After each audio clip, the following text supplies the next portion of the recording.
This is my world. Welcome to my world. I can control my world. I can turn the lights on. I can turn the lights off. I can sweep the floor. I can paint the walls. I can manipulate trains here and there. I can do all kinds of things in this world. But the world outside, which is very dark and bleak, well, I can't do much about it, but I can at least try. This is my effort to try. Um, The U.S. government is a criminal organization controlled by the deep state. Now, you may not believe that, but I'm going to try to explain to you why that is, and maybe you'll understand and you'll agree with me. If you don't agree with me or you think I'm completely crazy, and if you're subscribed to me, please unsubscribe to my channel. Please stop watching my videos, okay? So this is how the world works. You know, we have the owners, the 1%, the Federal Reserve, the banks, insurance companies, and then underneath them we have the managers as the people that try to control what goes on in the world, not just the United States but in the whole world. You know, we have the media, lies that constantly, and people are watching that and getting brainwashed. And the NGO, it's a national or non-government organization, goes around the world, tries to spread democracy, which really isn't democracy. And you got the government, the politicians, and the whole government, and the schools, and the CIA. That's a big one. They just did some work down in Venezuela, and I'll explain that to you. I'll get to that. And we have our military and the police, and the politicians are part of the government, but they're a bunch of puppets. Then underneath the managers, we have the livestock. Okay, who are the livestock? Basically, just the people. The people don't fit in any of these other categories of the livestock. And it's all about greed. You know, the people on top, the 1%, they're constantly having to get more and more money. They never get enough. And here's the game. The game is, we have two political parties in the United States, Republicans and Democrats, but they're both controlled by the owners. If you look at donations to the political parties or certain politicians, you'll see that both parties get money from the same person. Okay, that's how they control both parties, all right? And if we didn't have two parties, then people couldn't think we have a democracy. Democracy in the United States is an illusion. So they give us two parties, even though they're controlled by the same people. Okay, people think we have a democracy. And do we have freedom? Yeah, you're free to go around here and there, but it's going to cost you some money, okay? If they locked us all up, how would they make money, all right? And I'm an electrician, and all I can think about is all the new codes. Every 3 years, they add all these new codes, building codes, for electrical codes we have to follow. And it's all about the corporations controlling the amount of money you have to spend. Like they have to have a disconnect now on the outside of electrical service. Okay, that's $300 or $400 extra that a person has to spend to get a new service.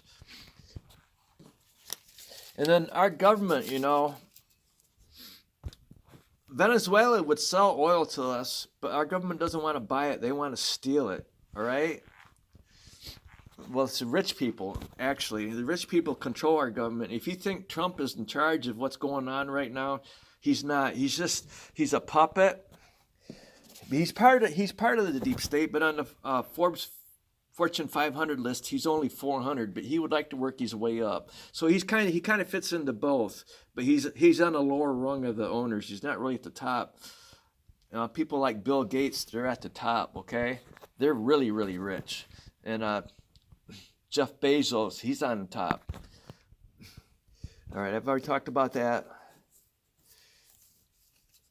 The toxic chemicals in your food, in the air, in the water, that's not there by accident. That's there intentionally. I have honeybees. 2019, I had a crop farmer out planting early in the morning when it was really, really windy.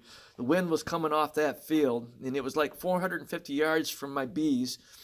I went away for a few hours, came back later, and the bees were coming out of my hive dying. So I called the state of Michigan. They took samples of the bees and confirmed, yes, that farmer's chemicals killed my bees. But then they later told me the farmer did nothing wrong. So I lost $1,000 worth of bees, and I didn't get compensated for it.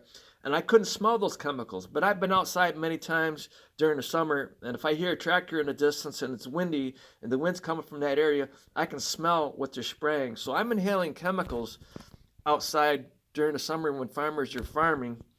And that's That's done on purpose. Corporations make money selling the chemicals. The corporations make money when you get sick. You go to the hospital. They own the hospitals. Okay, and then this COVID. Do you realize that COVID was created by our government and Bill Gates? It was done intentionally. They created a vaccine. Do you guys realize that more people died from the vaccine than they died from COVID? You know, and then they want you to be unhealthy. And I live in Michigan. Grand Rapids just built a brand new heart hospital right after they gave millions of people the vaccine. Okay, why? Because it damages your heart. There's videos on YouTube that confirm that. And I want you to check out George Carlin's comedy. If you're a religious person, can't handle foul language, I'm sorry for you. George Carlin was years ahead of us. He knew the government was controlled by the rich. He said there's no point in voting because no matter who you vote for, they're controlled by the rich. And this is what our government's guilty of. Our government's guilty of genocide. And here's the definitions. You know, there's Google definition: deliberate killing or destruction of large number of people from particular. Well, if you want to, I won't go through all this. And then here's Webster's. Check it out yourself. Try to make the video shorter. And then terrorism.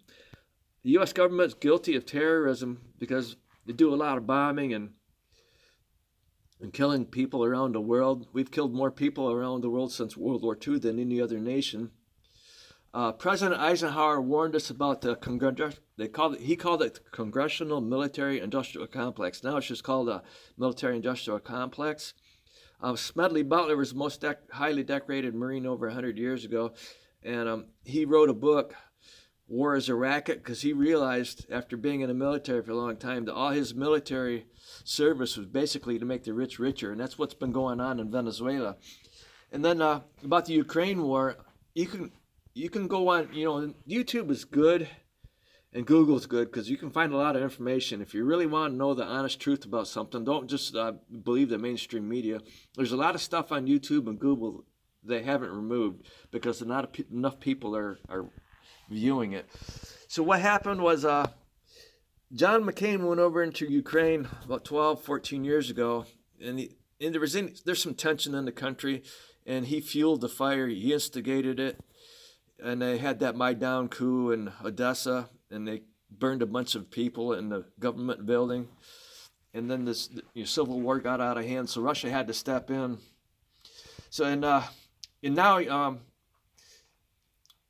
since Trump's been to his second term, they changed the Department of Defense. They called it now Department of War. It was really never Department of Defense. It should have been called Department of Offense. But Department of War, that's pretty accurate what the United States is all about now. And there's some people there are some videos on YouTube from the Financial Historian channel talking about the petrodollar and how it's dying and how empires go to war when the dollar dies. And then if you are a religious person and you go to church and your church is flying a U.S. flag on the property, I really think you need to rethink the church that you're going to. There are churches in the United States that do not participate in flying a U.S. flag or do not agree with what the United States is doing. Chris Hedges on YouTube, he is an ordained pastor. He has gone to many of these churches. He has videos on YouTube where he gives lectures to these churches. So there are good religious groups in the United States that don't participate in the evil crimes the United States government is doing. And the government basically lies to you. If you're following the news and you believe everything the government says, you know, that the media is spreading, I got news for you. Your government lies to you every single day. And they rarely ever tell the truth. Like Maduro, he's a drug lord. Oh, come on. Seriously? I don't really think that's true at all because Maduro, he's got enough to do being president. Well, he was a president of Venezuela. Now he's in New York in prison or in jail. He had enough to do as being a president. There's enough oil and gold in Venezuela that really makes drug dealing seem like petty crimes, pennies and nickels compared to oil and gold. All right, Trump, you may think Trump's in charge, but he's basically just a puppet and a figurehead right now. What happens is the game they play, There's some Democrats that are against what Trump's doing right now, but that's part of the game. You know, if you're against what the Republicans are doing, what Trump's doing, and you vote the other side, well, they still control you. That's the way they. If we had one party, and if we got all upset with it, what our government was doing, and we had no other party to choose, they lose control of us. So that's the game. You get Democrats to speak out against what Trump's doing, but actually, honestly, they're going along with it. Trump will do what he's going to do, and when things get really bad, they'll blame Trump. Trump gets blamed for it. He's kind of a fool if you think about it. The people that are really in charge, they'll never get blamed for what Trump's doing right now. And the United States has been doing this for decades. What they do is, if they get a country, they want to go in and steal the resources, and that leader of that country says no. They put sanctions on that country, make the people really poor, and then that's why there's a lot of military bases around the world, because they also do military attacks. They bomb countries, but they make the people poor, and then what they do, they take money, because the United States can print unlimited amount of money. It's not really technically money. It's a fiat currency, okay? It's not money. It's not backed by anything. They print pallet loads of it, and then they take it to all these countries they sanctioned, and they bribe people in these countries to do what the United States wants them to do. That's what happened in Venezuela. There was enough people in Venezuela that took the bribe and allowed the U.S. military to come in there and take Maduro. They already knew where he was, and his own people probably pretty much detained him. And the U.S. military flew in there, and there was no anti-missile fired. There was nothing fired at the U.S. military because the top military people were bribed, and they told their military to stand down. And if you're not aware of the Monroe Doctrine, that's back from Andrew Jackson, where they wanted to keep other countries out of the Americas, North America, Central America, South America.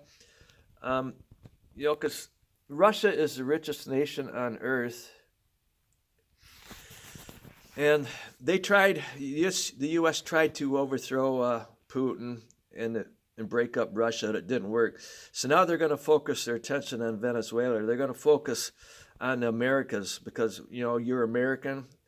All of America belongs to America. It's not Central America. It's not South America. It's not Canada being North America. It's just America, okay? You are the owner of the Western Hemisphere, all right? That's what they want to do with the Monroe Doctrine. And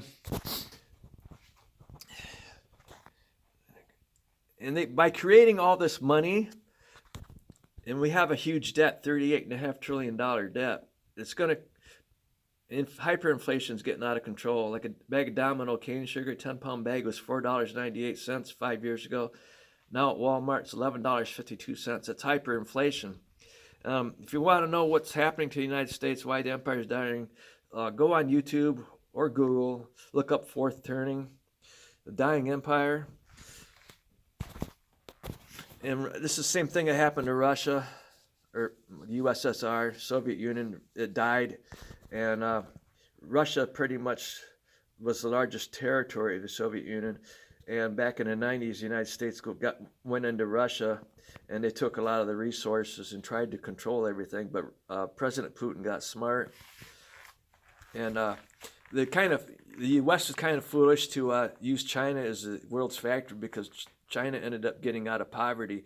China does things to make their people better off, where same thing with Russia, but the United States does things to make the rich people richer. So basically, BRICS formed, and this is the biggest fear for the 1% here, the West, the 1%, the owners. They fear BRICS. Why? Because the petrodollar. As long as the world was using the petrodollar, they could create as much money. They could print as much. I keep saying money, not money. Fiat currency. They could print as much fiat currency as they really needed and get really far in debt. And as long as the world nations had to have U.S. dollars to buy oil, it kept all those dollars out of the United States. But the petrodollar is dying because BRICS has control of 40% of the world's oil. Saudi Arabia, Russia, you know, some other countries too. And any country that has oil, you'll notice that the United States government gets involved with. They're bringing the military in. Syria was the latest, and then Nigeria. They're trying to get in Nigeria, and now they're getting in Venezuela. Why? Because they want to control the oil so they can keep the petrodollar alive. But I think they're going to fail. I'm kind of disappointed that Russia and China didn't stop the United States military in Venezuela.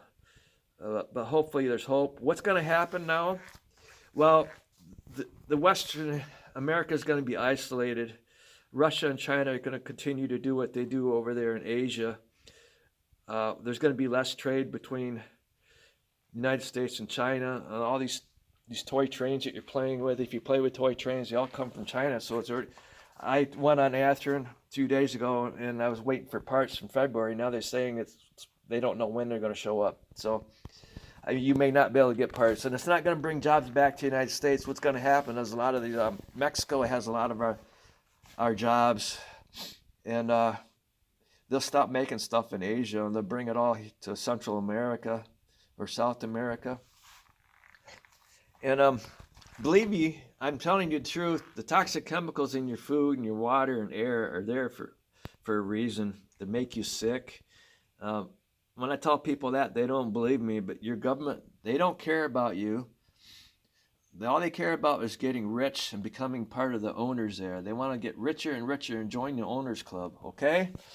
So is there anything I'm missing? Oh, colonialism. You know, if you look at the U.S. history, when the U.S. defeated Spain, they told the Filipinos, hey, we'll defeat Spain because Spain had been there for 300 years and you get your independence. Well, Filipinos tried to get their independence, but it didn't work out very well, and there was a big war, and the United States killed a good 200,000 Filipinos, and they're trying to control them. Colonialism, that's what it is, all right? So, yeah, this is a long video. So I think I covered everything. Trump's not in charge. He's a puppet. Oh, and the Nord Stream. You remember how Trump's first term, he was complaining about the Nord Stream? Well, and then our elections. Remember Bush and Gore over 20 years ago? When they get an election that's close, when the rich people, they get an election that's close, they can pretty much appoint whichever one they want. It's the same thing that happened to Trump and Biden. After Trump's first term, they wanted Biden in there because they knew they could save Trump for later on. They didn't want Trump to have 2 terms because he wouldn't be able to be in office when they continued to. What happened was the war in Ukraine, or the proxy war against Russia, Biden pretty much was the president. It was obvious he wasn't in control. The same people that are controlling Biden are controlling Trump. So that didn't go very well. So they knew Trump was going to be elected after 4 years of Biden. So then Trump gets into office, and he's trying to make peace with Russia. Why? Because the U.S. is losing against Russia. They don't want to actually be defeated. They want Russia to stop so that they won't actually be defeated, because it wouldn't look very good. So now they're focusing on Venezuela because they lost against Russia. So, what else? You know, it's all about world domination and stopping BRICS, and keeping the petrodollar as the world's currency. Okay? Thank you.